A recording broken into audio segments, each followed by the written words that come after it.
The laughter was the first thing he heard. Not the polite kind you hear at dinner parties. No, this was the sharp, cruel laughter of a man who thought he had all the power in the world. It echoed through a penthouse office high above Manhattan, a sound meant to humiliate, to remind everyone in the room who was on top. And standing there, frozen, was a boy. Just 14. A boy with a worn-out backpack slung over his shoulder, shoes that had seen too many miles, and eyes that refused to look away. He wasn't supposed to be there. His mother was the cleaning lady, the one who scrubbed the floors in silence while executives walked past as if she didn't exist. But today she had brought her son with her, just for an hour, thinking no harm would come of it. That's when the billionaire noticed him. A powerful Arab tycoon, a man worth billions who ran empires like other men ran errands. He asked the boy a question half in jest, half in disdain. The boy's answer stunned everyone in the room. "I speak 9 languages." For a second, silence. And then, the roar of laughter. The kind that strips your dignity away. The kind that says you are nothing. His mother lowered her head, clutching her cleaning bucket tighter, silently wishing she could disappear. Years of humiliation had taught her to stay quiet, to endure. But this time, it was different. Because the boy didn't flinch. He didn't stammer, didn't retreat into the shadows where society had always tried to keep him. He stood his ground. His voice steady. His eyes unshaken. And in that moment something shifted. A boy who should have been invisible had just thrown down a challenge in the most impossible of places. What happened next would not only shatter the arrogance of a billionaire, but expose a truth so devastating, it could destroy everything he thought he knew about power, privilege, and worth. The question is, how far can one boy's courage really go? Before that day in the penthouse office, David Johnson was just another name in the Bronx. To the outside world, he was ordinary. A 14-year-old black boy who carried a second-hand backpack and lived in a neighborhood most billionaires never thought about. But anyone who looked closer would have seen something else. They would have seen a mind that refused to be contained by circumstance. David had grown up in a 2-bedroom apartment that rattled every time the subway roared past. His mother, Grace, worked 2 jobs. Nights cleaning offices, weekends scrubbing houses, just to keep the lights on. His father was gone before David had turned 10, leaving behind only memories and debts that still shadowed their lives. For Grace, survival wasn't just about paying rent. It was about making sure her children never believed poverty was all they were destined for. She carried herself with quiet pride, even in her uniform with rubber gloves tucked into her pocket. Neighbors respected her because she never complained, never asked for sympathy. She was the woman who'd show up with groceries when another family was struggling, the one who helped translate hospital forms for an elderly immigrant down the hall. People whispered about how hard her life was, but what stood out more was how fiercely she protected her children's dignity. And David absorbed all of it. While other kids his age killed time on the basketball courts or lost themselves in video games, he disappeared into books. At the public library, the staff knew him by name. He devoured everything: grammar guides, dictionaries, foreign novels, even old cassette tapes used to teach travelers basic phrases. He wasn't just memorizing words. He was building bridges, piece by piece, into worlds far bigger than his own. By 11 he could carry conversations in Spanish and French. At 12 he was already tackling Mandarin and Russian. At 13 he was decoding the complex grammar of Arabic. Teachers noticed, but schools in his district were too underfunded to give him real opportunities. So David built his own classroom out of library shelves, free online courses, and relentless practice. What people didn't see was the discipline behind it. Hours spent repeating words until his voice went hoarse. Pages filled with notes written in half a dozen alphabets. The determination of a boy who wanted to prove, if only to himself, that intelligence wasn't reserved for the wealthy. Grace saw it though. Late nights, she would find him asleep at the kitchen table, head resting on an open textbook, pencil still in his hand. She never woke him. Instead, she draped a blanket over his shoulders and whispered a prayer that his effort wouldn't go unnoticed forever. And sometimes it did pay off. When David helped neighbors talk to landlords who only spoke Spanish. When he translated for a Korean shop owner trying to file a report after being robbed. When he explained to his little sister that speaking someone's language was like opening a door no one else could unlock. In those moments he wasn't just Grace's son. He was proof that potential could bloom anywhere, even in places society had written off. But the world doesn't always reward brilliance when it comes wrapped in the wrong skin color, the wrong zip code, or the wrong last name. David learned that young. Teachers praised him privately, but in classrooms he was told not to show off. Classmates teased him for being the nerd, instead of admiring his gift. And adults, especially those with power, looked at him and saw only what they expected. A poor black boy destined to stay in his lane. Grace knew it too. Every time she mopped marble floors in offices where men in suits earned more in a day than she made in a month, she felt the silent weight of judgment pressing down on her. She was tolerated, not respected. Needed but never valued. Still, she swallowed it all because losing the job meant losing rent, losing security, losing the fragile ground she stood on. It was in that world that David grew up. A world where his mind soared across continents and languages, but his body was rooted in a society that never fully saw him. And yet, beneath his quiet composure, something restless grew. He was tired of invisibility. Tired of watching his mother bow her head when she deserved to stand tall. Tired of brilliance being dismissed because it came from the wrong side of the city. That restlessness hardened into resolve. He didn't want charity. He didn't want pity. He wanted recognition, not for who his mother worked for but for what he had accomplished on his own. So when Grace hesitated about bringing him to work that day, David didn't protest. He understood her fear, the risk of exposing him to ridicule. But deep down he also knew opportunities didn't come announced. Sometimes they had to be seized. The skyscraper office was everything the Bronx was not. Polished marble floors, gold-rimmed artwork, panoramic windows overlooking Manhattan's skyline. For Grace, the space represented survival, her paycheck, her fragile job security. For David, it represented something else entirely. It was the center of a world that believed he didn't belong. And as fate would have it, the most powerful man in that building would notice him. Hassan al-Mansouri, an oil tycoon worth billions, a man whose voice could shift markets, who treated employees as if they were disposable. He was feared, envied, obeyed. And to him, David was nothing more than a boy with scuffed shoes standing out of place. The moment their eyes met, the balance of the day shifted. Hassan's amusement would become David's test. And a single claim, 9 words spoken with steady calm, was about to ignite a confrontation no one in that room could have predicted. Because the boy wasn't there by accident. He had prepared for this moment. And the man who thought he held all the power, was about to realize just how fragile that power really was. The silence after David's words didn't last long.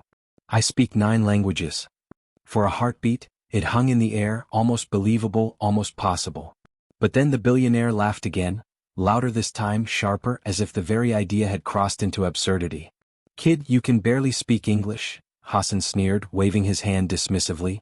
The executives lounging near the marble desk smirked in agreement, sipping their coffee, enjoying the spectacle. They didn't see a boy with talent.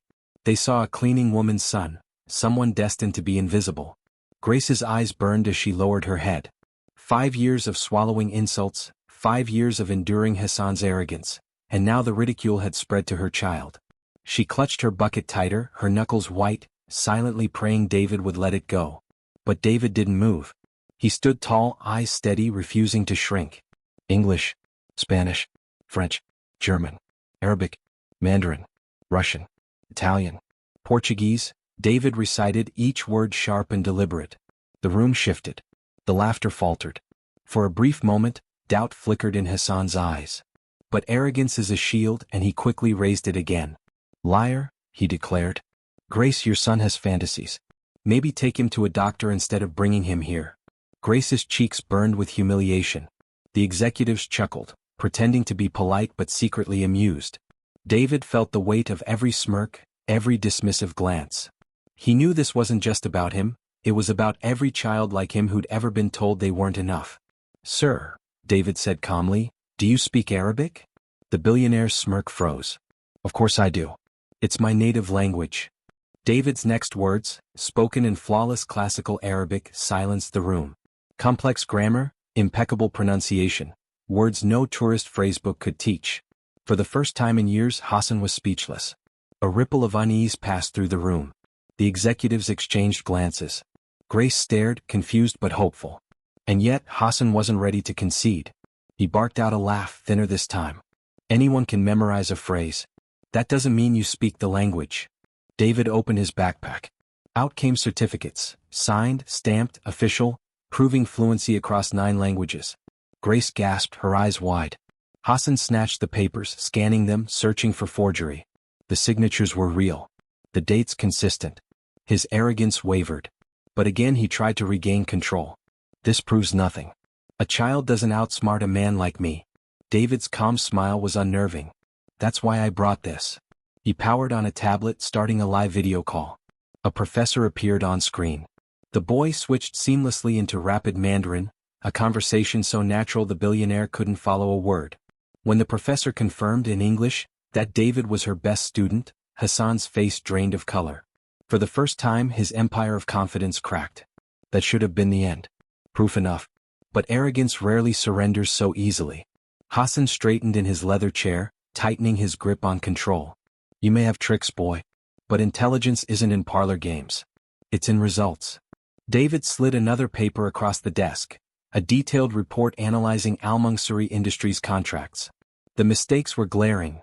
Mistranslations in press releases, errors in investor negotiations, cultural blunders that had cost millions. You lost $50 million last quarter because of mistranslations in Arabic, David said evenly. I corrected them. Gasps echoed through the room. Hassan's hand trembled as he scanned the pages. Each line was true. His arrogance collided with a new fear. This boy knew too much. How did you? Hassan whispered. David's answer was simple. I used the library. The resources you ignored. Grace's chest swelled with pride, but also fear. She knew men like Hassan didn't like being outsmarted, especially not by someone they considered beneath them. And she was right. The cruelty returned. Hassan's lips curled into a sneer. You think this makes you special? You're still just the son of a cleaning lady. Don't mistake parlor tricks for power. The executives chuckled again, relieved their boss had regained his footing. David felt the humiliation settle heavy on his shoulders. He had spoken truth, shown proof, and still the room treated him as a joke. But that wasn't the end. The escalation came fast. Minutes later, Hassan deliberately dismissed Grace, forcing her to scrub the marble floor in front of the executives while they laughed. It was theater, humiliation as entertainment. David clenched his fists, the injustice burning inside him. And then came the breaking point. Hassan's voice, casual but cruel, carried across the room. These black Americans are all the same. Lazy. Uneducated. Always blaming others. That's why I only hire Arabs and whites for real positions. Grace froze. The words sliced through her. David's stomach turned. He had heard whispers of bias before, but never this blatant. The executives shifted uncomfortably, but none spoke. Silence, the oldest ally of injustice. But David was ready. Slowly he pulled out a small recorder. He pressed play. The billionaire's own voice filled the room, repeating those same words from a conversation he thought was private. The executives stiffened. Grace gasped, covering her mouth. Hassan went pale. Where did you? He stammered. In the elevator, David said. You didn't see me there. The office seemed to shrink, the walls closing in. Hassan realized the power had shifted. The humiliation he had crafted for others was now turned on him. Mini cliffhanger pause. But David didn't stop. He laid out terms, his mother's promotion, scholarships for disadvantaged youth, and his own role as junior language consultant. The audacity stunned everyone. A 14-year-old dictating terms to a billionaire. Hassan laughed bitterly. You're blackmailing me. I'm offering justice, David replied. The words lingered. They weren't childish. They weren't naive. They carried the weight of generations tired of being dismissed. Grace's heart pounded. This was dangerous. Too dangerous. She wanted to pull David away, to beg him to stop before Hassan retaliated. But when she looked at her son, she saw something she had never seen so clearly before: fearless conviction. Still, the danger was real. Men like Hassan didn't bend easily. Even with evidence, even with witnesses, he could destroy them with a phone call. He could fire Grace, blacklist her, smear David as a fraud. The stakes had never been higher. And yet, David pressed forward. Each exchange tightened the noose. Hassan threatened lawsuits. David countered with legality. New York is a one-party consent state. Hassan tried intimidation. David disarmed him with calm facts. Every attempt at power Hassan wielded was dismantled with preparation. But victory wasn't here yet. The tension only grew. Because Hassan had resources, lawyers, influence, money. David had truth, yes, but truth alone doesn't always win. The executives whispered among themselves. Some were shaken, others resentful. Racism doesn't vanish in one moment. It festers in silence, in grudges waiting for their turn. David could feel the hostility simmering. Even if Hassan relented, the system around him was designed to resist. And so, each small win came with greater danger. The boy who had claimed 9 languages was no longer just defending dignity. He was dismantling an empire of arrogance piece by piece. But empires don't fall quietly. Every humiliation David endured that day, the smirks, the dismissal, the cruel laughter, was only fuel. Every subtle bias, every whispered insult, every systemic barrier was building toward something bigger. Because beneath his calm smile, David held one last card. A secret Hassan didn't know was coming. And when he played it, the balance of power in that office wouldn't just shift. It would explode. But that moment, the climax, was still to come. For now, the tension only grew, winding tighter, step by step, humiliation by humiliation, until the breaking point was inevitable. The air in the penthouse office had changed. It was no longer laughter echoing off marble walls. It was silence, thick, suffocating, broken only by the faint hum of the city below. Hassan al-Mansouri, billionaire, oil tycoon, master of empires, was staring at a boy who refused to bend. David's small digital recorder sat on the desk like a bomb. Its red light blinked steadily, each flash a reminder that the balance of power was shifting second by second. The executives in the room shifted in their seats, eyes darting between their boss and the boy. Some looked horrified, others angry, but none dared speak. Grace clutched her bucket tighter, her heart pounding. She had seen cruelty before. She had endured it. But never had she seen anyone stand in front of Hassan and make him tremble. And now it was her son. 14 years old, steady as stone. "Delete it," Hassan hissed finally, his voice trembling with the effort to sound in control. "Delete the recording, boy, and I'll forget this insult ever happened." David didn't move. His calm gaze stayed locked on Hassan. "No." The billionaire's face darkened. "Do you understand who I am? Do you understand what I can do to you? To your mother?" David leaned forward slightly, his voice steady. "Do you understand what happens if I press play again? If every word you said leaves this office?" The words hung heavy like smoke after fire. Hassan swallowed hard. "Listen to me," he tried again, softer this time, bargaining. "I'll pay you. Both of you. Name your price." Grace gasped, but David shook his head. "This isn't about money." The boy's voice cut like glass. "This is about justice." The executives stiffened. No one spoke to Hassan al-Mansouri like that. No one dared. But here was a teenager, armed not with wealth or lawyers but with truth, and it was devastating. "Justice?" Hassan spat. "What do you know about justice? You think the world is fair? Look at you. Look at your mother. You're nothing. Without me, without men like me, you wouldn't even survive." The cruelty returned, desperate now, sharpened by fear. He wanted to break David, to crush his defiance under the same weight that had silenced so many before. But David didn't break. He raised his chin. "Without men like you, we would have had a chance long ago." A flicker of heat spread across the room. The executives shifted again, uneasy. Hassan's mask was slipping. "You want a chance?" Hassan growled. "Fine. Here's reality, the world doesn't care about boys like you. No school, no company, no government will open its doors to you. You'll grow up invisible just like your mother." Grace flinched. The words struck deep. For years she had feared they were true. But David was ready. He reached into his backpack again. This time it wasn't just papers. He laid out a detailed contract, typed, printed, airtight. It demanded his mother's promotion, scholarship funds for disadvantaged youth, and his own appointment as junior consultant. "You sign this," David said, his voice low but steady, "or this recording leaves with me." The audacity stunned the room. A 14-year-old dictating terms to a billionaire. Hassan's hands trembled as he picked up the paper. His eyes scanned line after line, each demand cutting deeper into his pride. His empire had been built on cruelty, on arrogance. And now, a boy was dismantling it piece by piece.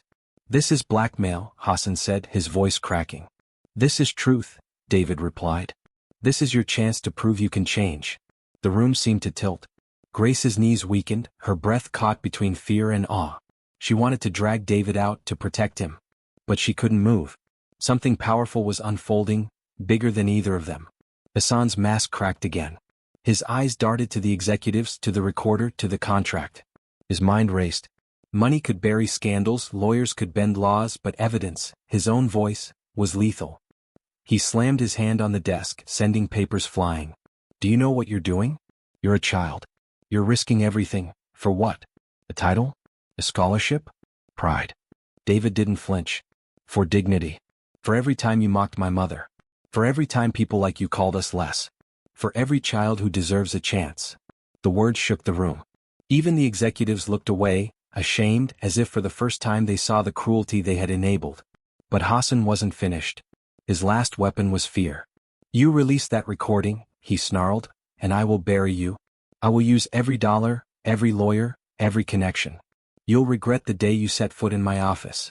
David paused. Slowly he reached into his backpack again, and pulled out not one but two more recorders. He set them on the desk. "You already are buried," he said quietly. "Because everything in this room, every threat, every word, it's already recorded. Even your signature will be proof. You have no power left, sir. Only a choice." Hassan's face went pale. For the first time in his empire-filled life he was trapped. Not by governments, not by competitors, but by a boy who should have been invisible. The silence was deafening. Every eye in the room was on him. His hand shook as he reached for the pen. But in that trembling moment, Grace spoke. "David," she whispered, her voice breaking. "Enough. Please." She looked at her son, tears in her eyes. "I don't want revenge. I don't want more enemies. I just want you safe." Her words were heavy with love, with years of sacrifice. And yet, in her plea, David heard the truth. She had accepted humiliation to survive. She would have endured forever if only to protect him. But he couldn't accept that anymore. He shook his head gently. "Mom, it's not revenge. It's respect. It's justice." Grace's tears spilled, her heart torn between fear and pride. Hassan stared at them both, his arrogance crumbling. For years he had seen Grace as invisible, a tool, a servant. Now he saw her as something he had never recognized before, the mother of a man. He picked up the pen. Slowly, deliberately he signed. The contract was done. The recorder still blinked red. The boy had won. But victory came with a price. Hassan looked at David, his voice hollow. "You just destroyed me. Do you understand that?" David's eyes didn't waver. "No. I saved you. The only question is whether you'll learn from it." The executives sat frozen. Grace stood trembling. The billionaire lowered his head into his hands. For the first time he looked small. And then David reached into his backpack one last time. What he pulled out wasn't a recorder, wasn't a paper, wasn't a contract. It was something far worse for Hassan, a manila folder. Thick, heavy. David placed it on the desk. "Everything you signed today, every mistake you made, every word you spoke, that was just the beginning. What's inside here will change everything you think you know about yourself." The room seemed to stop breathing. Hassan's hands hovered over the folder, unwilling to touch it. Grace whispered, "David, what did you do?" David looked at her, then back at Hassan. His voice was calm, almost gentle. "I found something about your past. Something you've tried to bury. And when it comes to light, the world will never see you the same way again." The billionaire's face drained of blood. The man who once laughed so easily now sat in stunned silence, staring at the folder as if it were a weapon more dangerous than anything money could fight. The boy's voice cut through the stillness one final time. "You mocked me for being the son of a cleaning lady. But when you open that folder, you'll realize I'm not the one who should be ashamed." The folder sat heavy on the desk. Unopened but alive with possibility. Hassan al-Mansouri's trembling hands hovered over it, but he couldn't bring himself to look. For years, he had buried his past beneath towers of wealth and marble offices. Now a boy had unearthed it. David didn't force him. He didn't need to. The truth was already working its way into the room, weaving through silence, pressing on every witness like a weight they couldn't ignore.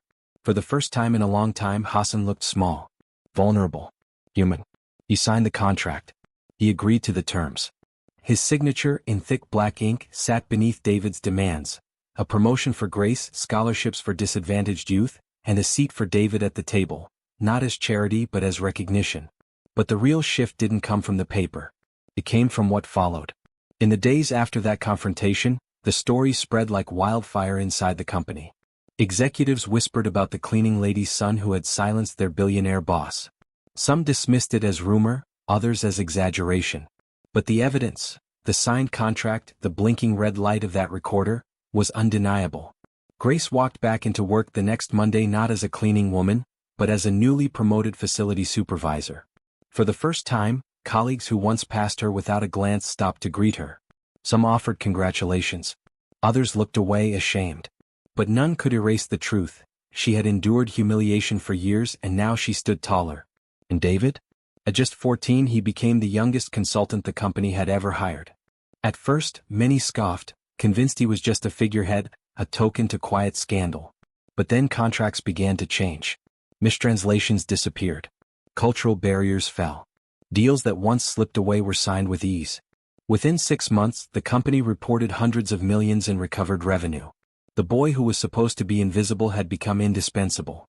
But the impact didn't stop at corporate walls. News leaked. The recording didn't need to go public. The whispers alone were enough. Workers across the company, especially those of color, began sharing their own stories of bias, of being overlooked, of being silenced. For years they had endured quietly. Now, with one boy's defiance, they found their voices. And outside the company, the ripples spread further. Community leaders pointed to the scholarship program as a model for corporate responsibility. Schools in the Bronx invited David to speak, his words reminding young students that their worth wasn't defined by their zip code. Public libraries proudly held him up as an example of what access and determination could achieve. Even the media picked up fragments of the story. An unnamed teen consultant who spoke 9 languages. A billionaire humbled. A mother who rose from janitorial work to management. The details blurred in retellings, but the heart of it remained. Dignity reclaimed, justice demanded, power challenged. Yet, beneath the triumph lay something heavier. Grace still carried scars. The humiliation she had endured couldn't be erased by a new title or a bigger paycheck. She remembered every smirk, every dismissive glance, every time she had been made to feel invisible. And she knew countless others still carried the same wounds in silence. David, too, understood. His victory wasn't the end of racism. It wasn't the end of classism. It was a battle won in a war that stretched far beyond him. For every door he forced open, there were still walls standing against others. And that's what made his triumph matter even more. Because in exposing Hassan, in forcing him to reckon with his own hypocrisy, David had held up a mirror, not just to one man but to a system. A system that had allowed arrogance and prejudice to thrive. A system that rewarded cruelty while silencing brilliance. A system that still exists in boardrooms, in classrooms, in everyday encounters where people are judged before they are even seen. 6 months later, Hassan sat at a round table in the Bronx Public Library. The same man who once mocked a cleaning lady's son now funded programs for disadvantaged youth. He listened as a 15-year-old Latina girl explained her dreams of becoming a doctor, as a young immigrant boy described learning coding in his after-school program. And sitting beside him was David, no longer just a boy, but a consultant whose work had already saved the company hundreds of millions. Grace, now respected and admired, watched from across the room, her pride finally unshadowed by fear. Hassan laughed that day, not the cruel laugh that had once echoed through marble halls, but a genuine one, softened by humility. And when asked about the boy who had forced him to change, he didn't hesitate. He saved me, Hassan admitted. Not just my company. My soul. But let's not mistake this as a neat ending. Because the truth is, racism doesn't vanish with one confrontation. Classism doesn't dissolve with one contract. These injustices are built into the very bones of society, reinforced every day by silence, by complicity, by those who laugh while others bow their heads. What David did was extraordinary. But it should not have been extraordinary. It should have been normal for brilliance to be recognized regardless of skin color. It should have been normal for a woman's dignity to be respected regardless of her job title. It should not take a hidden recording, a dramatic confrontation, a 14-year-old genius to force justice out of the powerful. And yet, here we are. That is why this story lingers. Not because one boy triumphed, but because his triumph exposes how rare it is for justice to break through. It reminds us how many voices still go unheard, how many talents are still dismissed, how many mothers still bow their heads because survival demands silence. Think about this. How many Davids exist right now in overlooked schools, in struggling neighborhoods, in families dismissed by society? How many children are speaking brilliance in languages no one bothers to hear? And how many men like Hassan still laugh in their marble offices, confident that their power is untouchable? David's story isn't just his own. It's a reflection of all the silent battles being fought every day, battles where dignity collides with arrogance, where truth collides with prejudice, where the future struggles to be born out of the shadows of the past. So as we close this story, remember this. The boy who was supposed to be invisible made himself undeniable. He proved that intelligence knows no color. That dignity cannot be scrubbed away with a mop. That justice can rise from the humblest places, armed not with wealth, but with preparation and courage. And he left us with a question that lingers long after the last word is spoken. If a 14-year-old boy from the Bronx could force a billionaire to change, what excuse do the rest of us have for staying silent?